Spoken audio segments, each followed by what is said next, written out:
Hello, আসসালামু আলাইকুম। শখের খামার ফরিদপুর ইউটিউব চ্যানেল থেকে ছোট্ট একটা শর্ট ভিডিও নিয়ে চলে আসলাম। তো আজকে হচ্ছে আমার সোনালি সুপার হাইব্রিড মুরগির বয়স 50 দিন।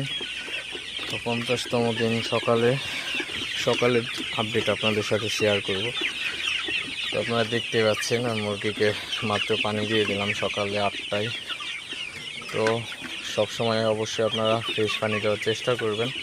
আমি বারবার প্রায় প্রত্যেক ভিডিওতেই বলি, কারণ ফ্রেশ পানি দেওয়ার কোনো বিকল্প নাই। অপরিষ্কার পানি দিলে কিন্তু মুরগির কিন্তু সমস্যা হবে এবং মুরগির ব্যাকটেরিয়া জনিত কারণে মুরগির রোগবালাই বেশি হতে পারে এবং মুরগি কিন্তু অসুস্থ হয়ে মারা যেতে পারে। তো সেক্ষেত্রে কিন্তু অবশ্যই আপনারা খেয়াল রাখবেন, মুরগিকে সবসময় ফ্রেশ পানি দেওয়ার চেষ্টা করবেন, তাহলে মুরগিগুলো সুস্থ থাকবে এবং পরিশেষে আপনারা ভালো একটা প্রফিট করতে পারবেন।